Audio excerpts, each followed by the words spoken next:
वाक़या करबला इस्लामी तारीख़ का सबसे अलमनाक और अहम वाक़या है जो 10 मुहर्रम उल हराम 680 ईस्वी को पेश आया। यह कुर्बानी, बहादुरी और अटल ईमान की एक दिल को छू लेने वाली कहानी। इस कहानी के मरकज़ी किरदार रसूल अल्लाह सल्लल्लाहु अलैहि वसल्लम के नवासे इमाम हुसैन इब्न अली हैं। इमाम हुसैन ने अपने अहल व अयाल और वफादार साथियों के एक छोटे से गिरोह के साथ कूफा का सफ़र शुरू किया और उन लोगों की पुकार पर लब्बैक कहा जो आपकी रहनुमाई और रहनुमाई के ख्वाह थे। ताहम जब वो कूफा के मुज़ाफ़ात के करीब पहुँचे तो उनके साथ गद्दारी की गई। कूफा के गवर्नर इब्न ज़ियाद ने इमाम के खिलाफ एक मज़मूम साजिश रची जिससे लोगों में खौफ और प्रोपेगेंडा फैला। इमाम हुसैन के पास इस खतरे से आगाह था जो इसका इंतज़ार कर रहा था। इमाम हुसैन के पास करबला की बंजर ज़मीन की तरफ अपना रास्ता मोड़ने के सिवा कोई चारा नहीं था। 2 मुहर्रम को यह काफ़िला अपनी आखिरी मंजिल पर पहुंचा।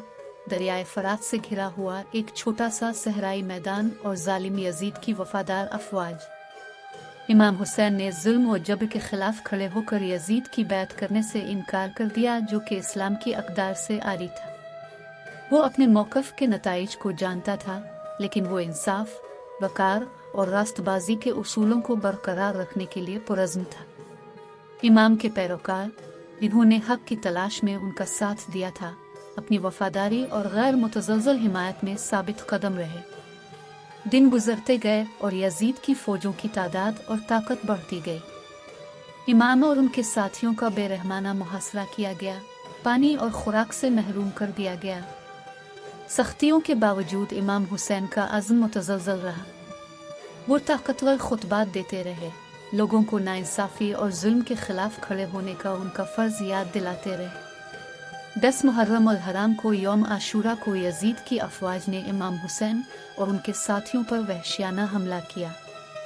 मुहाफ़िज़ों के छोटे गिरोह ने बहादुरी से मुकाबला किया, लेकिन उनकी तादाद बहुत ज़्यादा थी और उन पर काबू पा लिया गया।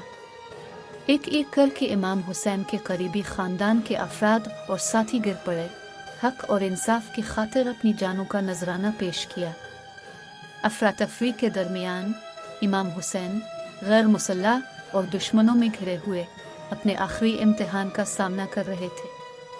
वो अकेला खड़ा था, हज़ारों की फ़ौज का सामना था, फिर भी उसने हथियार डालने से इनकार कर दिया।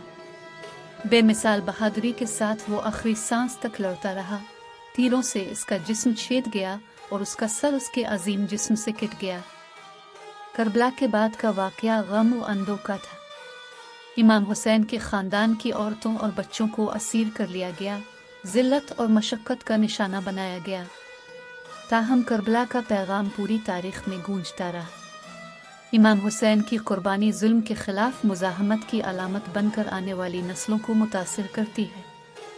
करबला की कहानी हमें कुर्बानी, हिम्मत और मुसीबत में अटल ईमान की अक़दार सिखाती है। ये एक याद दहानी का काम करता है कि सच्चाई और इंसाफ के लिए खड़ा होना एक फ़र्ज़ है जो वक्त और जगह से बालातर है।